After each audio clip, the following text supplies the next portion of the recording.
My name is Rowan Hayes. I am 28 years old, and until recently, I believed the bond one shared with my sister was a quiet, unshakable constant in my life. I never imagined I would stand in our childhood home, surrounded by the scent of our mother's rose garden and the lingering presence of our father's laughter, and see a stranger looking back at me from my sister's eyes. Our parents, Arthur and Beatrice Hayes, were the sun and moon of our small world, and their sudden death in a sailing accident off the coast of Willow Creek had ripped a hole in the sky. Yet as the days unfolded, it became clear that my sister, Serafina, was less concerned with the darkness they left behind and more with the silver lining she expected to find in their will. The grief was a physical weight, a pressure behind my eyes and a hollowness in my chest. Friends and neighbors flowed through our parents' home, their faces etched with a shared sorrow that offered a strange, communal comfort. But amidst the quiet condolences and shared memories, I saw Serafina moving with a different purpose. Her gaze wasn't on the faces of mourners, but on the familiar objects that furnished our lives: the antique grandfather clock in the hall, the landscape paintings Mom had collected, the hand-carved mantelpiece Dad had crafted. Her grief seemed to have a currency, and she was already taking inventory. Growing up, Serafina was my North Star. For years older, she was my fierce protector, my confidant, the architect of our elaborate childhood worlds built from sofa cushions and starlit promises whispered from our adjacent beds. We had a language of shared glances, a history written in scraped knees, and secrets kept. That closeness was the bedrock of my world, a truth I assumed would last a lifetime. Our parents were the heart of our community in Willow Creek, a city nestled between evergreen forests and the misty shores of the Puget Sound. Arthur and Beatrice Hayes were artisans of both wood and life. Dad's woodworking shop, Hayes and Company.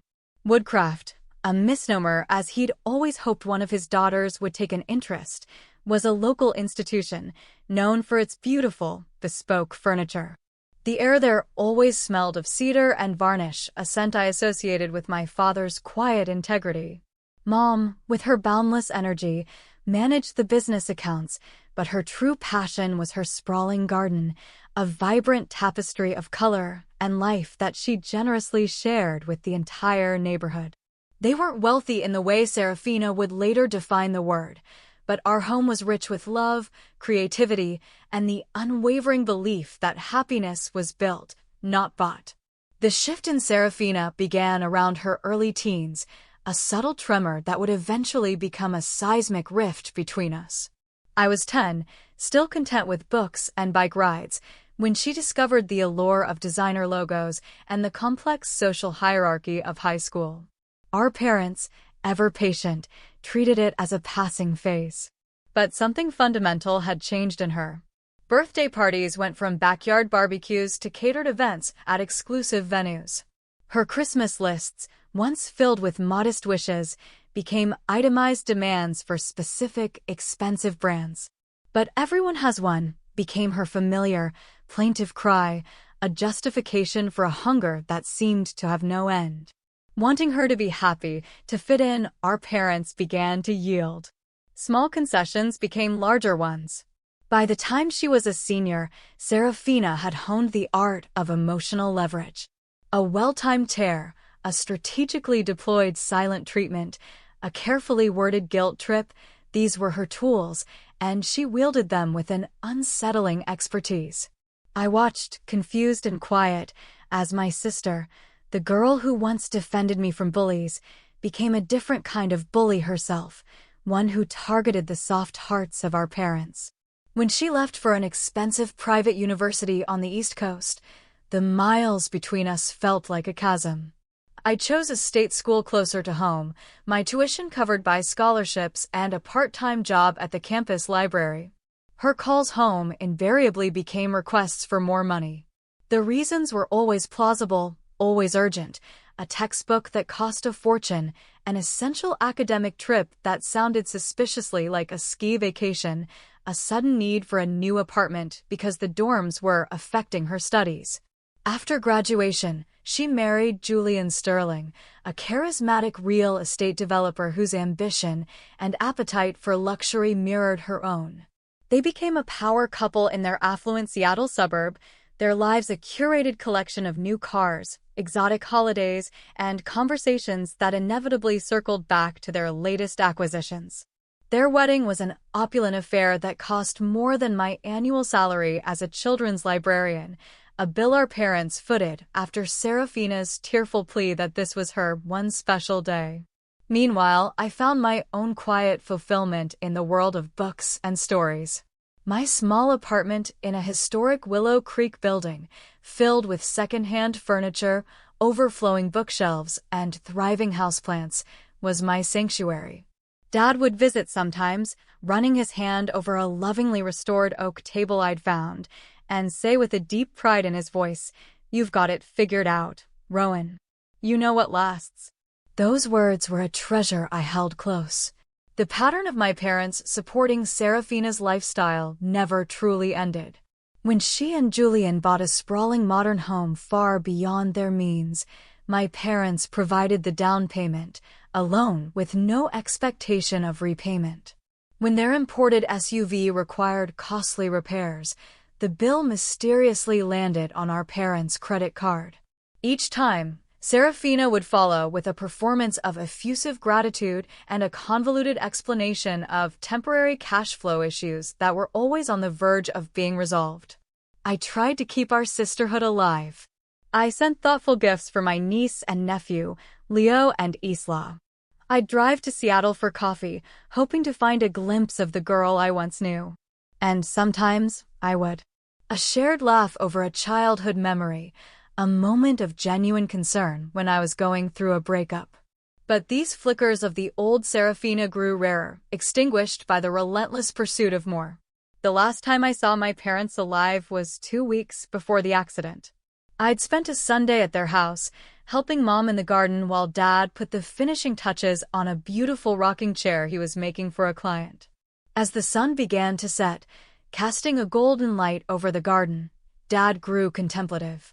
"Your mother and I have been doing a lot of thinking," he said, his voice unusually grave. "About the future. About family." Mom took his hand, her knuckles white. "We've made some decisions, Rowan. They might be hard for some to understand, but we feel they're the right ones." I asked what they meant, but they just exchanged a look of private agreement forged through years of shared worry. "Just know that everything we do out of love," Mom said, her smile not quite reaching her eyes. "For both our girls." I had no idea then how those words would echo in the silence to come. The call came on a Saturday morning. I was at the library, shelving books in the quiet pre-opening hush. It was a local Coast Guard officer. His voice was kind, professional, but the words were jagged shards of ice. "There's been an accident. Your parents' sailboat. A sudden squall. We've recovered the vessel. No survivors." The world tilted on its axis. My parents, experienced sailors, had gone for an overnight trip to the San Juan Islands, something they did every summer. They had died together, embraced by the sea they loved, a small but brutal comfort. Somehow, I made the call to Serafina. Her initial shriek of grief felt real, a raw, piercing sound that connected us in our shared loss. But by the end of the short, fractured conversation, her questions had already shifted. "What about the funeral arrangements? Did they have life insurance? Do we need to contact their lawyer right away?" Even through my fog of shock, the pragmatic, financial turn of her thoughts was a chilling premonition of the storm to come. The next few days were a blur of paperwork and planning. I took the lead on the memorial service, wanting to create something that truly honored who they were. Serafina claimed she was too overwhelmed to help with the details, but her phone was constantly buzzing with calls to banks and insurance agents. "Someone has to be the practical one, Rowan," she said, a hint of impatience in her voice when I expressed my unease. Grief doesn't pay the bills. Sorting through their home was both a comfort and a torment. Every object held a story. Dad's worn leather armchair, the faint scent of his pipe tobacco still clinging to the fabric. Mom's collection of sea glass, arranged by color on the windowsill. In their desk, I found a journal my mother had kept. One entry, from about a year ago, stopped my breath. Arthur and I had another difficult conversation about Serafina tonight. The requests for money are becoming more frequent, more demanding. He wants to give her the world. I'm afraid we've given her a sense of entitlement that is harming her. Rowan asks for so little and gives so much of herself to her work, to us. How did we raise two such different daughters from the same soil? The day before the memorial, we met with Mr. Cormac Grant, our parents' lawyer for over 30 years. His office, with its dark wood, leather-bound books, and view of the Willow Creek harbor, felt like a bastion of stability in a world that had come unmoored. He explained that a formal reading of the will would happen the following week, but he assured us that our parents had prearranged and paid for all their funeral expenses. Your parents were meticulous planners, he said, his kind eyes moving between us. They put a great deal of thought into their final wishes. Serafina leaned forward, her grief momentarily forgotten. Could you give us an idea of the estate's value? A general overview. Mr. Grant's expression was unreadable. They were very clear that they wanted all details disclosed at the formal reading. I must respect their instructions. Serafina's jaw tightened, but she said nothing more. That night, I sat in my parents' quiet living room, the grandfather clock ticking a slow, steady rhythm. I was looking through old photo albums, tracing the faces of the two smiling little girls in matching dresses. I felt a profound sense of dread, not just for the loss of my parents, but for the loss of the sister I thought I knew. I had a feeling that the hardest part of this ordeal was yet to come. The memorial service was held at the Willow Creek Community Hall, a beautiful old building with high, vaulted ceilings made of dark, polished wood, Dad's handiwork from a renovation years ago. The room was filled to overflowing, a testament to the lives my parents had lived. The entire crew from the woodworking shop was there, as were members of Mom's gardening club and the families of countless children I knew from the library. The outpouring of love was a warm blanket on a cold day. Serafina and her family arrived late, a perfectly timed entrance that drew all eyes. She was dressed in a chic, tailored black suit that looked more like a power statement than an expression of mourning. She made her way to me, her face a mask of tragic beauty, and enveloped me in a dramatic hug, her sobs loud and performative for the benefit of the surrounding audience. Then, she began to work the room, accepting condolences with a practiced grace, dabbing at her dry eyes with an embroidered handkerchief. When it was time to speak, I talked about my parents' partnership, their quiet acts of love, the integrity they brought to their work, and the compassion they showed their community. My voice cracked, but the words were real, pulled from the deepest part of my heart. Serafina's eulogy followed. It was eloquent and polished, but it focused more on how their generosity had enabled her own successes than on who they were as individuals. The word generous was repeated several times, a theme she was clearly trying to establish. After the service, back at our parents' house, the atmosphere was thick with shared stories and quiet grief. I was speaking with one of Dad's oldest friends when Serafina appeared at my side, her hand a firm, insistent pressure on my arm. "Rowan, can I talk to you for a moment?" she said, her voice a low, urgent whisper. In the study, she led me into Dad's sanctuary, the room that smelled of old books and sawdust, and closed the door behind us. The mask of the grieving daughter fell away, replaced by an expression of startling intensity. "Okay, listen," she said, her voice crisp and businesslike. "We need to be practical about the inheritance, before the lawyers get involved and complicate things." I stared at her, my mind struggling to bridge the gap between the memorial service and this cold transaction. "Serafina, our parents were just eulogized an hour ago. And they would want us to be sensible," she retorted. "They would want me and their grandchildren to be secure." She took a deep breath, as if preparing for a business pitch. "Look, your needs are simple. You have your little apartment, your library job. You're happy with that. but Julian and I have significant overhead. The mortgage, the club memberships, the kids' private school tuition, not to mention the new lake house we're closing on. We have a certain standard of living to maintain." The audacity of her words left me speechless. "A standard of living Mom and Dad funded for years," I finally managed to say, my voice sharper than I intended. A flicker of annoyance crossed her face. "They helped because they understood. They were proud of what we were building." She stepped closer, her tone softening into one of feigned reason. "What I'm proposing is a simple reallocation. When the estate is settled, you take a smaller portion, enough to be comfortable, of course, and the majority comes to me and my family. It's the only logical arrangement. You don't need the money. I do." "That's not for you to decide, Serafina," I said, a cold knot forming in my stomach. "That's for Mom and Dad to decide. In their will." Her eyes hardened. "Don't be naive, Rowan. You know they always indulged you, the quiet, unassuming one. But I was their firstborn. They invested in me. They understood my world." She took another step, invading my personal space. "I'm asking you, sister to sister, to do the right thing. To agree to this before the reading. It will save us a lot of potential conflict." "You mean you want me to give you my inheritance so you can buy a lake house?" The absurdity of it was staggering. "I'm trying to protect my family." Her voice rose, laced with frustration. "Something you wouldn't understand. This is your chance to be selfless, to show you actually care about Leo and Isla's future." The implication that I didn't care for my own niece and nephew was a deliberate, cruel twist of the knife. The answer is no, Serafina. I'm not agreeing to anything. We will respect Mom and Dad's wishes, whatever they are. Her face twisted into an ugly sneer. "Fine. Be that way. Be the bitter, jealous little sister you've always been.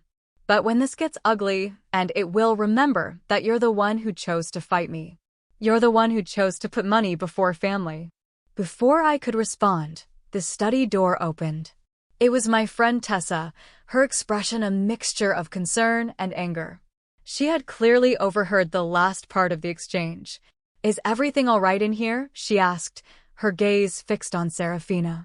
"We were just having a family discussion," Serafina snapped, recomposing her features into a semblance of sorrow.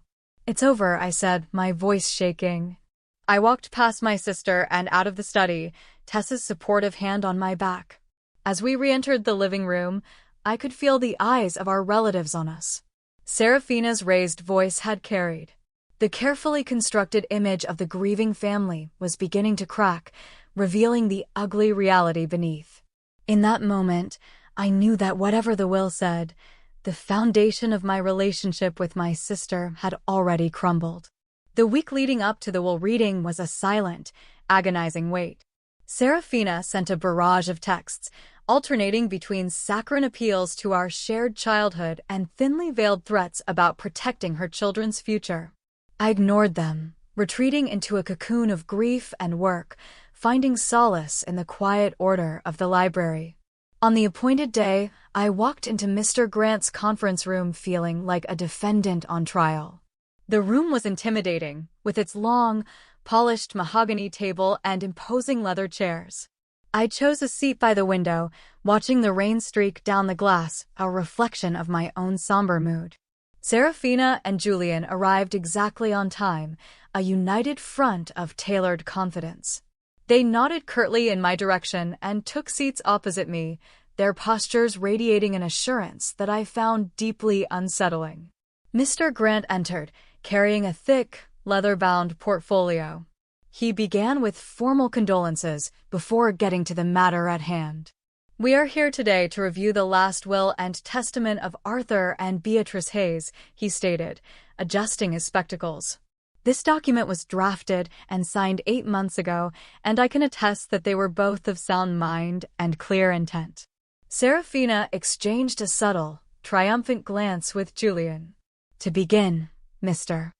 Grant said, Arthur and Beatrice have appointed Rowan Hayes as executrix of their estate, with full authority to oversee its disposition." A flicker of shock crossed Serafina's face. The role of executor typically went to the eldest. It was the first sign that her assumptions might be flawed. Mr. Grant continued.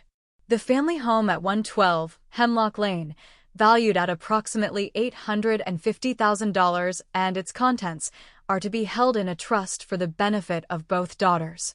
Rowan is granted lifetime residential rights, should she choose to live there.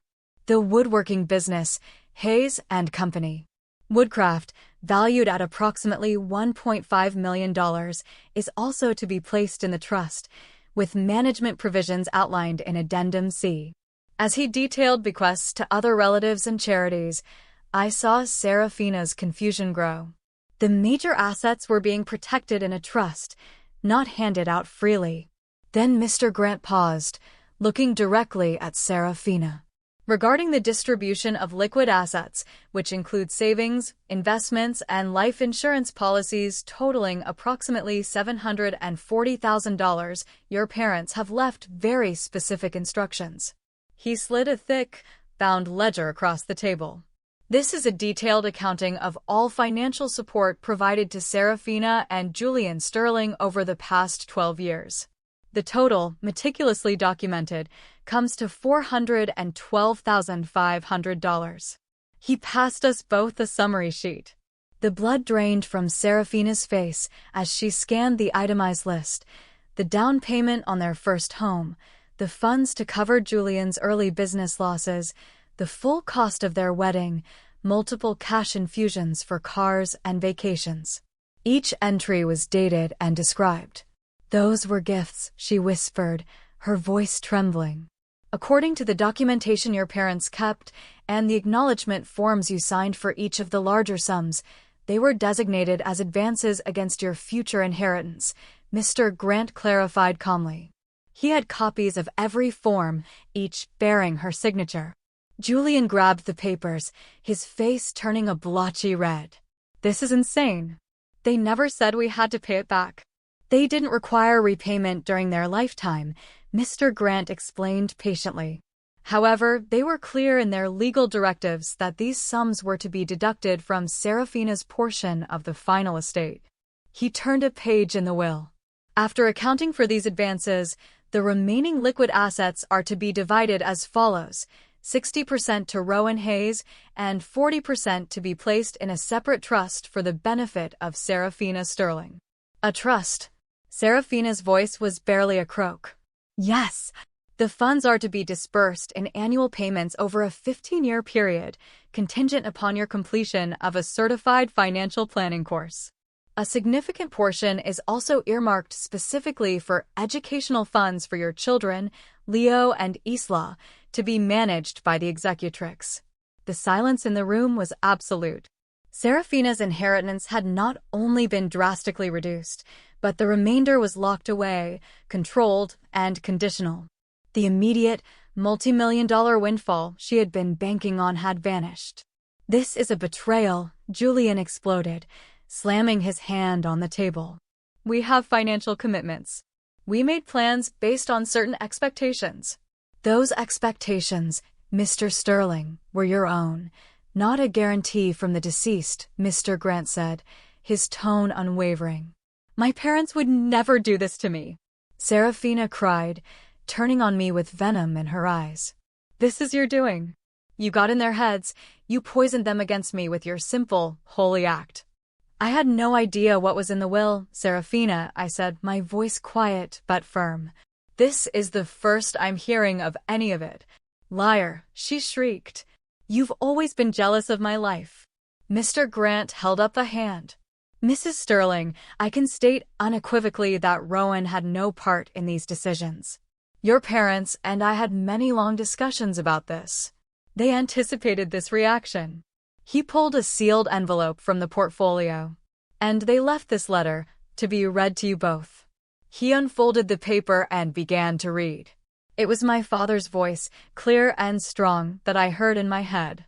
My dearest Serafina and Rowan, if you are reading this, then our time with you has ended, a sorrow deeper than any ocean.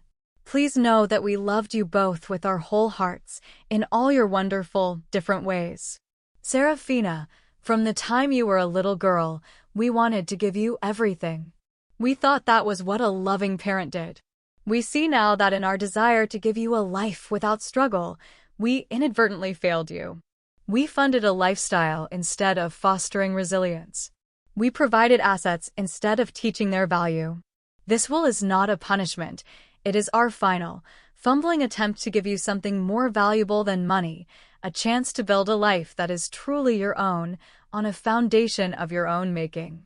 The accounting of past funds is not to shame you, but to bring reality into the light. Rowan, you have always walked a quieter path, but your strength and self-reliance have been a source of immense pride for us. We know the role of executrix will be a burden, but we trust your fairness and your good heart to navigate these difficult waters. Our greatest hope is that this process, however painful, might clear the air between you. Money has been a shadow in our family for too long.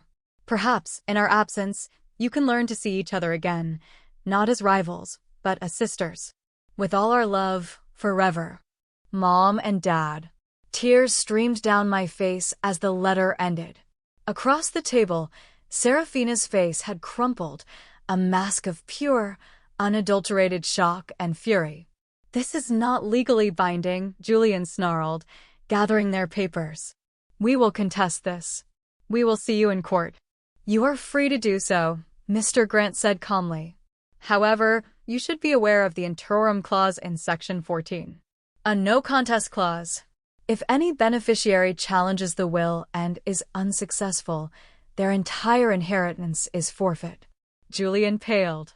"Furthermore," Mr. Grant added, delivering the final blow, "I have video depositions of both your parents, recorded when the will was signed, explaining their reasoning in their own words. They were very thorough."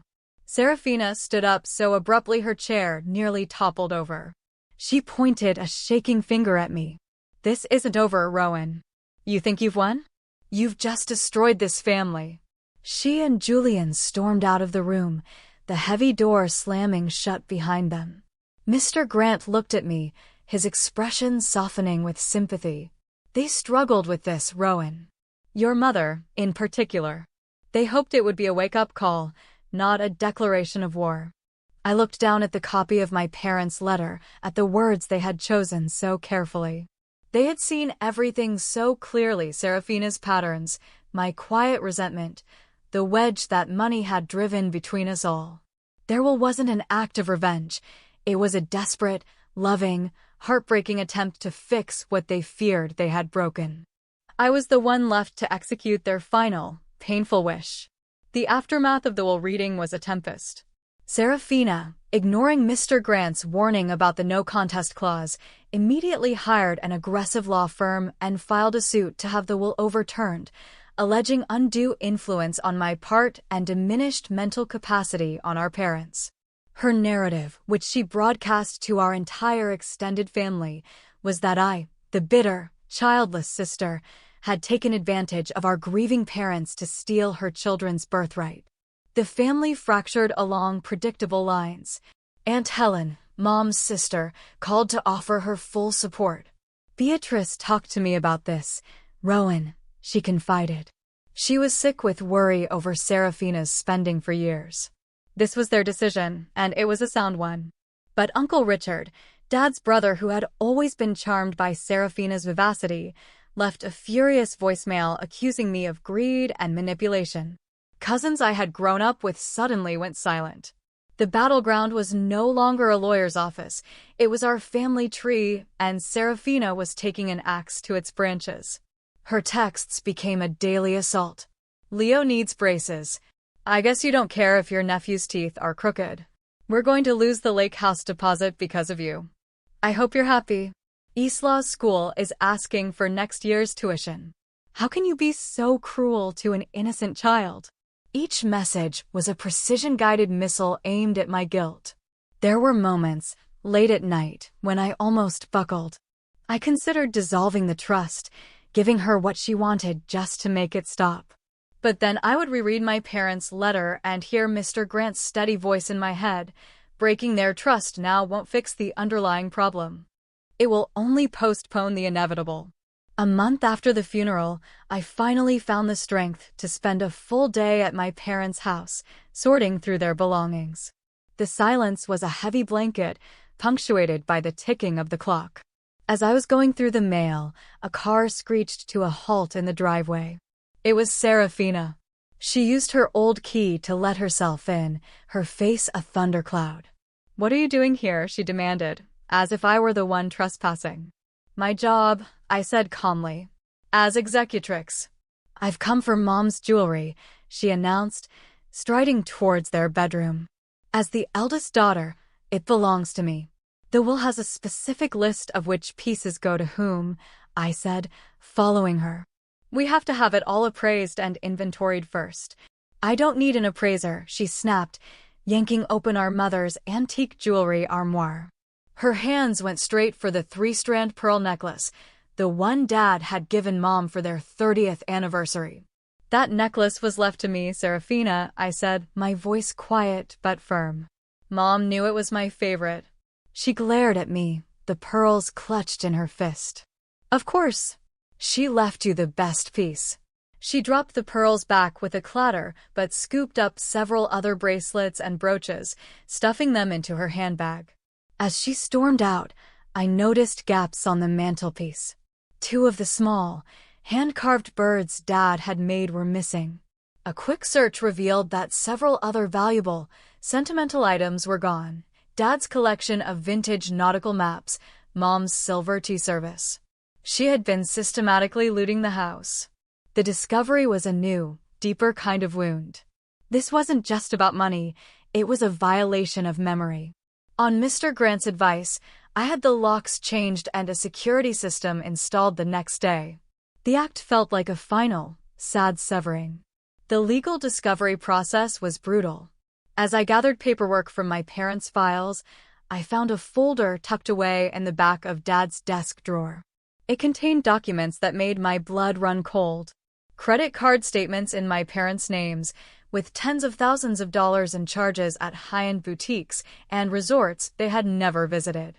Behind them was a report from a private investigator detailing how Serafina had fraudulently opened these cards. And at the very back was a draft of a letter from my father to Serafina, dated 1 week before the sailing trip. "Serafina, your mother and I have discovered the credit cards you opened in our names. The word betrayed does not begin to cover the depth of our hurt. This is not about the money. It is about a fundamental breach of trust that we don't know how to repair. We have spent years trying to help you, but this deception is a line we cannot ignore. We have an appointment with Cormac next week to discuss our options. We are giving you one chance to come to us and explain yourself before then."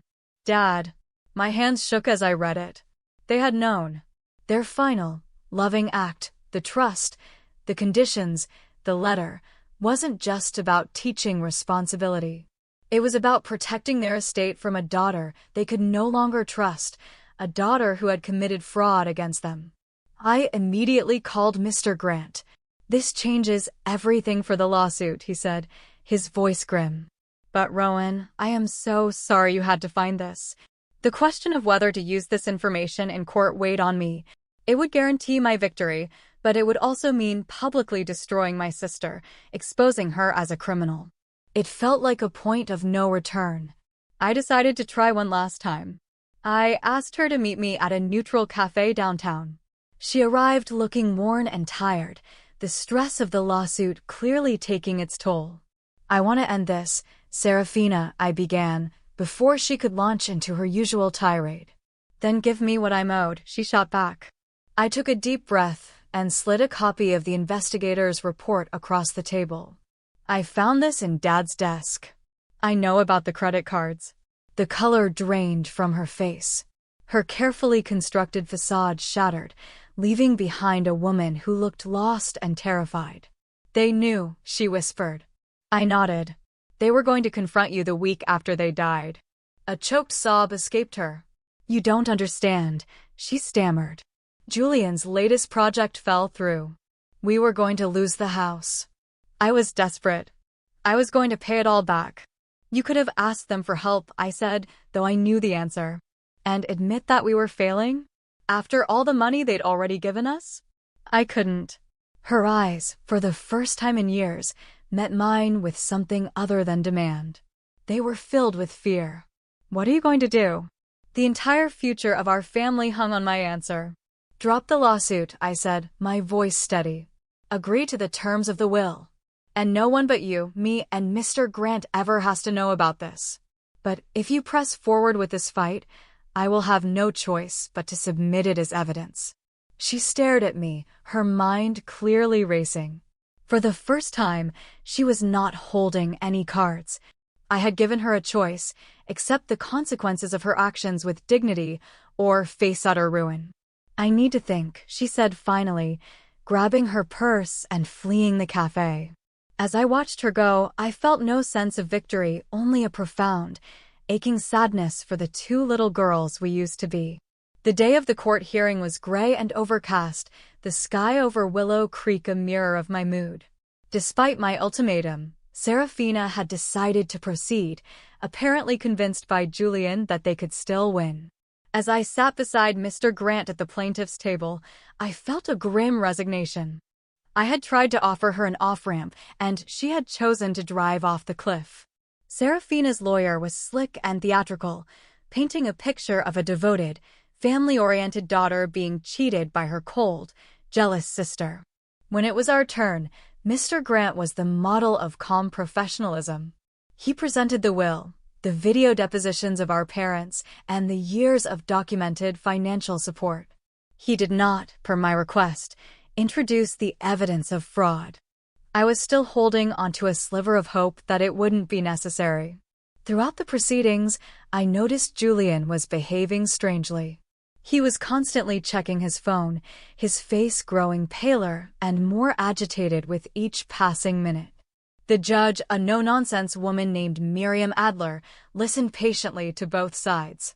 Then she delivered her ruling. The evidence presented by the defense is overwhelming, she stated.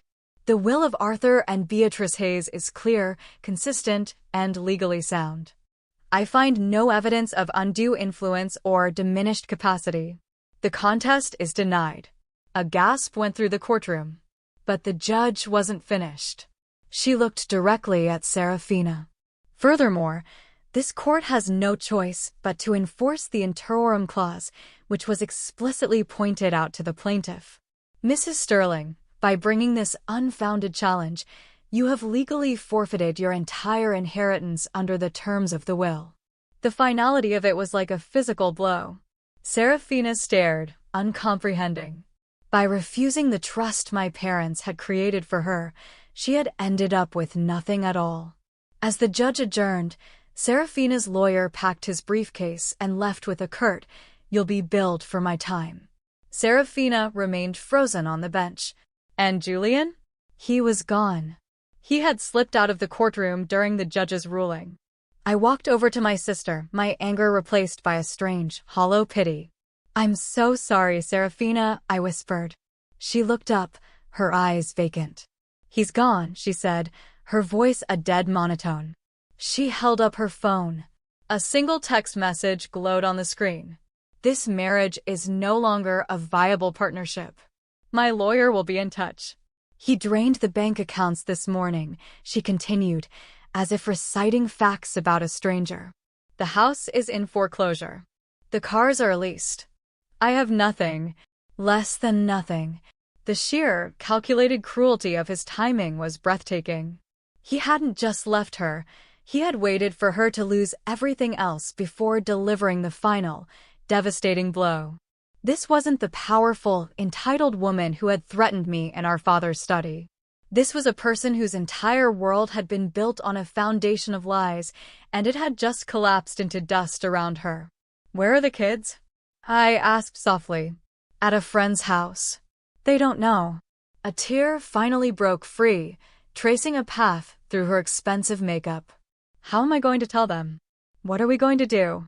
In that moment, she wasn't my rival or my tormentor. She was just my sister, and she was broken. I sat down beside her on the hard courtroom bench, the gulf between us shrinking for the first time in years. "You're not going to do it alone," I said. "We'll figure it out." one step at a time. That evening, exhausted and emotionally drained, I found a package on my doorstep.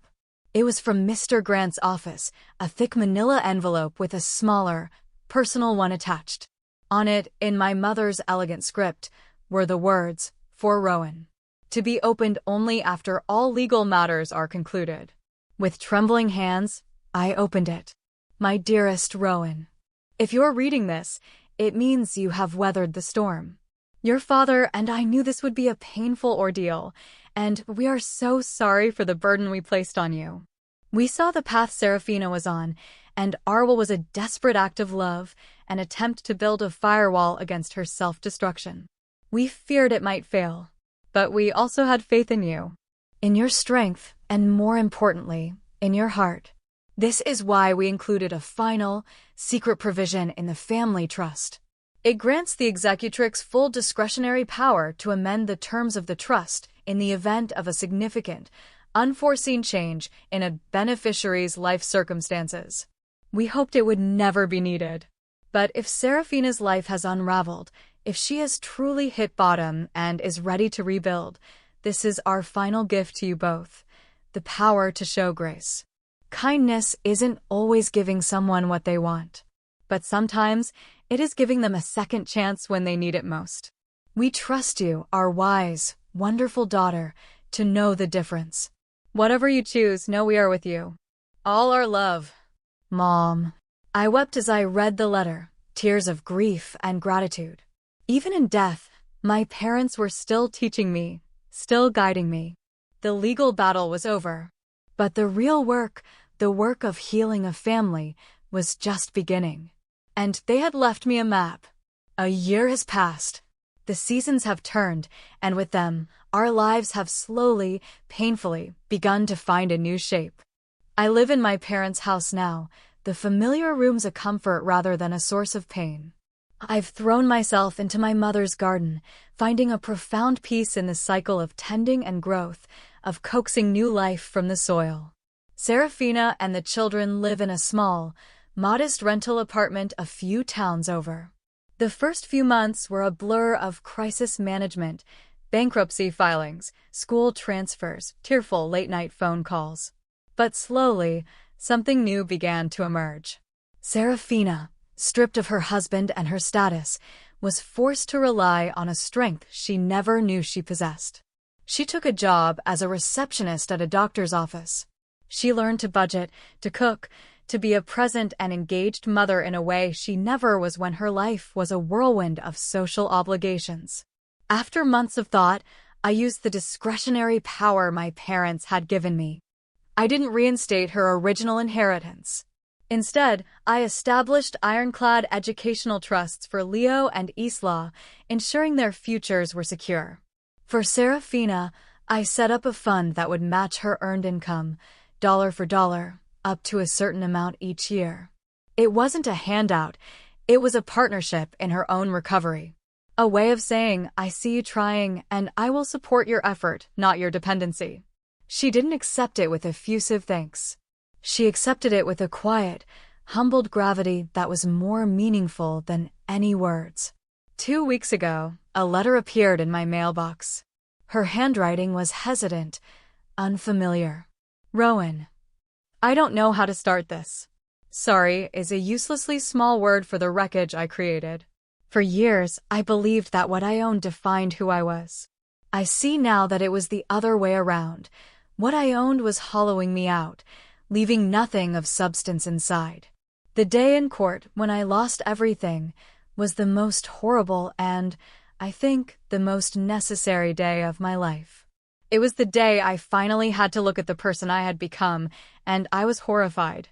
I don't expect you to forgive me, maybe ever, but I want you to know that I am trying to become someone different, someone my children, and maybe even my parents, could be proud of. I enrolled in a night course to become a certified bookkeeper. It turns out I'm good with numbers when they represent reality, not fantasy. The kids miss you. They ask about Aunt Rowan and the garden. If you were ever open to it, we would love to see you. Serafina. Last Saturday, I invited them over. Serafina dropped them off, intending to leave, respecting the boundary between us. As Leo and Isla ran into the garden, I found myself walking back to her car. "Would you like to stay for lunch?" I asked. The surprise, and then the cautious, fragile hope in her eyes, was an answer in itself. Later, as we sat on the porch, watching the children chase butterflies through my mother's roses, a comfortable quiet settled between us. The wounds are still there, pale scars on the landscape of our family. But for the first time in a very long time, it felt like new growth was possible.